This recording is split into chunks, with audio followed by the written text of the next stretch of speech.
Monasticism is prohibited in Islam. Our beloved Prophet said, it's mentioned in Sahih Bukhari, poem number 7, in the book of Nikah, chapter number 3, hadith number 4. The Prophet said, "O young people, whoever has the means to get married, he should get married." The Prophet said, "Whoever does not marry is not of me." So if you marry, you are submitting your will to Allah subhanahu wa ta'ala. The Quran says in Surah Nisa, chapter number 4, verse number 19, that treat your wife with the footing of equity and kindness, even if you dislike her. The Quran says you have to love and be kind to your wife, even if you dislike her. You have to be just to her. So if you love your wife, you are submitting your will to Allah subhanahu wa ta'ala, you are submitting your will to Almighty God. The Quran says in Surah Isra, chapter number 17, verse number 32, that come not close to adultery, for it is an evil opening other roads to evil. So if you abstain from adultery, you are submitting your will to Almighty God.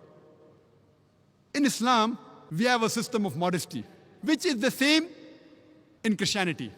Quran says in Surah Nur, chapter number 24, verse number 30, say to the believing man that he should lower his gaze and guard his modesty. Whenever a man looks at any woman, and if any brazen thought, any unashamed thought comes in his mind, he should lower his gaze.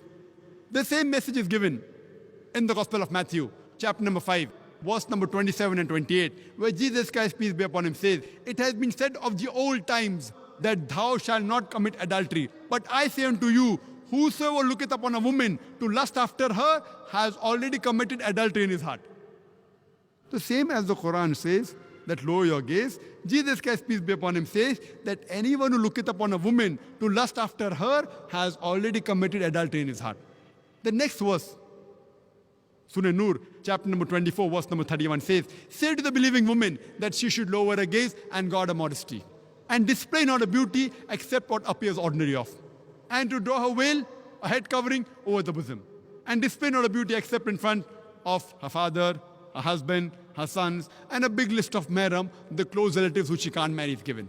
There are basically 6 criteria for hijab given in the Quran and the Sahih Hadith. The first is the extent, which differs between the man and the woman. For the man, it's from the navel to the knee. For the woman, the complete body should be covered. The only part that can be seen are the face and hands up to the wrist. The remaining 5 criteria are the same for the man and the woman.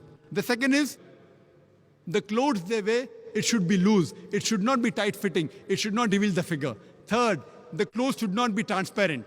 Fourth, it should not be so glamorous so that it attracts the opposite sex. Fifth, it should not resemble that of the opposite sex. And sixth, it should not resemble that of the unbelievers. These are basically the 6 criteria for hijab given in the Quran and the Sahih Hadith. And if you read the Bible too has similar criteria of modesty. It's mentioned in the book of Deuteronomy, chapter number 22, verse number 5, that the woman shall not wear clothes that which pertain to a man, and neither shall man wear the garments of the woman. Anyone who does so is an abomination to their God. That means wearing clothes of the opposite sex is even prohibited in the Bible. It's mentioned in the 1 Timothy, chapter number 2, verse number 9, that the woman should be dressed up with modesty and shamefacedness and with sobriety.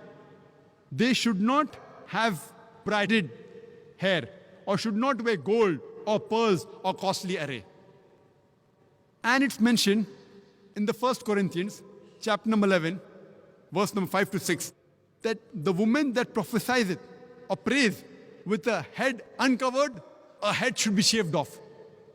The Bible in the 1 Corinthians, chapter number 11, verse number 5 to 6, says that the woman who does not cover her head when she is praying to the God, a head should be shaved off. Imagine even the Quran and the Sahih Hadith is not as strict as the Bible, where the Bible says the head should be shaved off. So if Christian means a person who follows the teachings of Jesus Christ, peace be upon him, I would like to tell you that we Muslims are more Christian than the Christians themselves.